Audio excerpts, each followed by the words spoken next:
We get a lot of questions from parents about how to know when their child needs expansion. And really, expansion becomes necessary when the mouth and the jaw spaces are too small, like they're not wide enough and they're not deep enough. And the first telltale sign is that your child has crowding. You'll look in their mouth and you won't see any spaces between the baby teeth, or you'll see the adult teeth, the front ones that is, coming in crooked. The second way to know that your child needs expansion, if they maintain an open mouth posture. They're walking around like that. That's a telltale sign that their tongue doesn't fit in their mouth. Quite literally, when they close their mouth, that actually reduces the space, shoves their tongue back, necessitating at least at some point in time for them to open their mouth.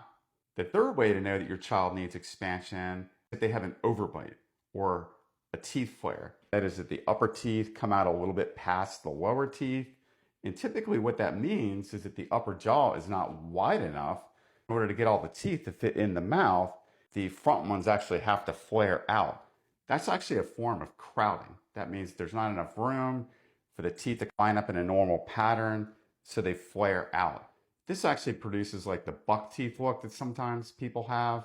And sometimes people make the mistake of thinking that the upper jaw is actually too far out, but in actuality, they really need expansion. Some other things that we see is we see kids that mouth breathe at nighttime. It's a well-known fact that at nighttime, our airways get as bad as they're going to get. What ends up happening is that there's not enough room in the mouth. The tongue will go further back in the throat where it can spread out, actually gets in the way of the airway, and the child needs to open their mouth. Sometimes we'll hear loud air noises when the air comes in and out. If the airway is partially obstructed, the air comes in at a higher pressure and it actually becomes loud. Other things we see is we see kids that wet the bed. Usually kids will stop wetting the bed at the latest at age 5. But if kids are having their tongue choking them at nighttime and they're having stress and obstructive events, it increases the stress and they start peeing the bed. Final thing is if your child does not get a good night's rest, they do not get good, deep, restorative sleep. And in the morning, they'll wake up tired. Sometimes instead of waking up tired, they will just wake up and not really pay attention very well. They'll have ADHD-like behavior. They can't concentrate very well. They'll touch stuff and just kind of be all over the place. We see this all the time. When we do expansion, we're able to create more room in the mouth. We're able to get the teeth straighter.